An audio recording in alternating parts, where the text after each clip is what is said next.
Pigmentation, dark spots, uneven skin tone या फिर patches आज के लिए बहुत ही ज्यादा कॉमन और बहुत ही ज्यादा नेचुरल हो चुका है। चाहे आप किसी शहर में रहते हो या फिर आप किसी गांव में रहते हो, सबके अपने अलग अलग कारण और अलग अलग रीजन है जिनकी वजह से हमारी स्किन पे ये सब कुछ आ चुका है। अगर आप भी सोच रहे हो मुझे कुछ ऐसे आसान से मेथड्स पता चल जाए जिनको यूज करके मैं अपनी स्किन को ट्रांसफॉर्म कर पाऊं या फिर इंप्रूव कर पाऊं, लेकिन अगर आपकी स्किन में ऐसा कुछ भी नहीं है ना, तब भी आप इसको लगा सकते हो, क्योंकि नेचुरल ग्लो किसको नहीं चाहिए, हम सबको पसंद है। तो आज ऐसा ही कुछ मैं आप लोगों से डिस्कस करने वाली हूँ। सो शुरू करते हैं। Hi guys, welcome to my channel. I really hope आप सभी लोग बहुत अच्छे से रह रहे हो। सबसे पहले तो हमारा जो ये पैचेस, पिगमेंटेशन, डार्क स्पॉट्स, सबका अपना अलग अलग कारण और रीजन होता है। अगर आपकी स्किन में बहुत ज़्यादा डार्क स्पॉट्स हैं तो चांसेस हैं कि आपने अपने पिंपल्स को पोक किया, उसका बैक्टीरिया आपके स्किन के बाकी पोर्शन पे गया और जिसकी वजह से आपके पिंपल वहां तक फैल गए और उसकी वजह से इवेंचुअली आपका जो है वहां पे डार्क स्पॉट्स हो गए। अगर आपको होता है पिगमेंटेशन पैचेस तो इसका मतलब आपने अपनी स्किन को धूप में लेके गए और अपनी स्किन को अच्छे से प्रोटेक्ट नहीं किया, तब भी आपको हो सकता है ये सारा का सारा इश्यू। या फिर हार्मोनल इश्यूज जो कि हमें प्रेगनेंसी के टाइम पे होते हैं, उस वजह से भी हमें पिगमेंटेशन या फ्रेकल्स, मेलाज्मा, झाइयां शाइयां, जो भी आप इनको बोलना चाहते हैं, वो हो जाते हैं। आप लोगों को यहाँ पे सबसे पहले क्या करना होगा, आप लोगों को लेना होगा यहाँ पे बनाना पाउडर। ये आपको रेडीमेड ऑप्शन मिल जाता है। मैंने यहाँ पे 1 टीस्पून का लिया है बनाना पाउडर और जिसमें मैंने डाला है अपना छाछ, जिसको हम बोलते हैं खट्टी छाछ, वो मैंने इसमें डाली है थोड़ी सी, बहुत सारी नहीं डालनी, और इनको अच्छे से मिला लिया। और उसके बाद मैंने अपने चेहरे पे इसको बहुत अच्छे से लगा लिया है।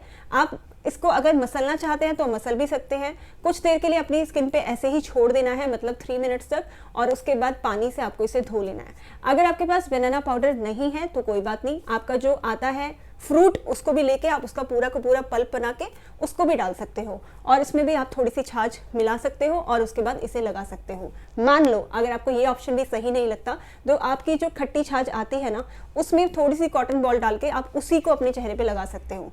ये क्या कर रहा है, हमारी स्किन को बहुत अच्छे से एक्सफोलिएट कर रहा है, क्योंकि बहुत बार हमारी स्किन की जो लेयर होती है उसके ऊपर एक एक्स्ट्रा लेयर चढ़ जाती है बिकॉज ऑफ सन डैमेज। तो उसके लिए ये बहुत ही ज़्यादा यूजफुल है। तो आप इस तरह से इसे कर सकते हो।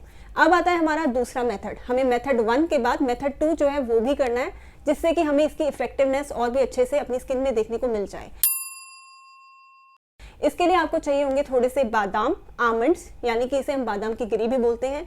तो मैंने यहाँ पे कम से कम 12 बादाम लिए हैं और इनको पहले मैंने अच्छे से धो लिया और उसके बाद पानी पे मैंने इसे सोक करके रखा है रात भर। आप इसे रात भर सोक करके रखना चाहें तो रात भर भी रख सकते हैं, नहीं तो आप इसे 4 आवर्स के लिए भी अगर सोक करते हैं तब तक इसके जो छिलके हैं ना वो थोड़े लूज हो जाएंगे।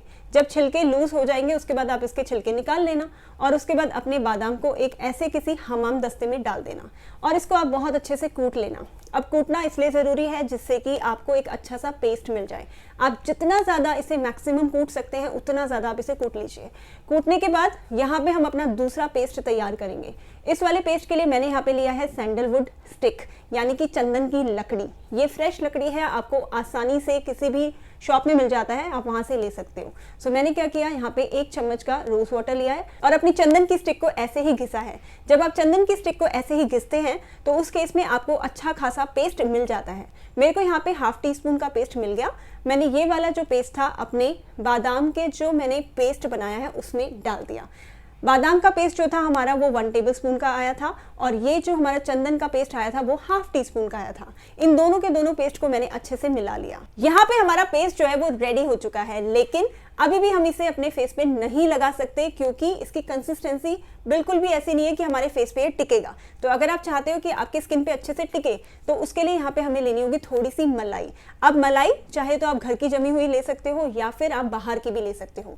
मेरे पास बाहर वाली है तो मैं बाहर वाली ले रही हूँ। मैंने थोड़ी सी ली है यहाँ पे 2 चम्मच की और इन दोनों को अच्छे से मिला लिया। तो इसलिए यहाँ पे ये वाली जो मलाई की क्रीम मैंने बनाई है आप इसे डेफिनेटली लगा सकते हो अपने किसी ऐसे ही ऑर्गेनिक से कंटेनर में।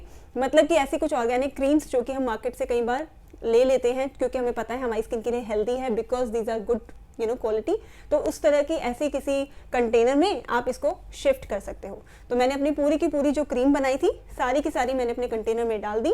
आप इसे फ्रिज में आराम से 5 दिन के लिए रख सकते हो और आपको जब मन करे, चाहे तो दिन के टाइम पे या रात के टाइम पे आप इसे लगा सकते हो। ये एक एज अ फेस मास्क आप अपनी स्किन पे डेफिनेटली लगा सकते हो।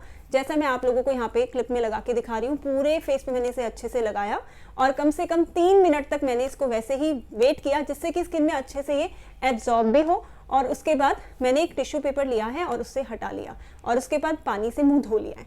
आपको इसे हफ्ते में कम से कम 4 बार लगाना है। आप चाहें तो आप इसे डेली भी लगा सकते हैं, जो आपको सही लगे अपने हिसाब से। आप दोनों मेथड्स को 1 बाय 1 इस तरह से कर सकते हैं follow. And guys, as I keep on telling this to you कि हर सिक्के के 2 पहलू होते हैं। मतलब कहने का ये है कि आपकी जो स्किन केयर है उसके भी 2 साइड्स हैं, एक्सटर्नल और इंटरनल। एक्सटर्नल तो हम कर चुके हैं, इंटरनल के लिए फ़िलहाल मैं यहाँ पे ऑरेंज जूस प्रिपेयर कर रही हूँ। अगर आप चाहते हैं तो आप भी अपने लिए ऑरेंज जूस जो है वो बना सकते हैं। ज़रूरी नहीं है कि आपको भी जूसर में ही बनाना है, आप ब्लेंडर जो है वो भी यूज़ कर सकते हैं और अपने लिए जूस बनाइए और उसको पीजिए, because it's going to work internally on your skin. आपको कोई टाइम नहीं है, किसी भी टाइम पे आप इसे ले सकते हैं, जब आपको टाइम मिल जाए तभी आप इसे ले सकते हो। सो आई होप ये वीडियो आपको अच्छा लगा है। अच्छा लगा है तो वीडियो को लाइक, चैनल को सब्सक्राइब और बेल आइकॉन पे ज़रूर क्लिक कर लेना। अब मैं मिलूंगी आपसे अपनी अगली वीडियो में। Till then, bye.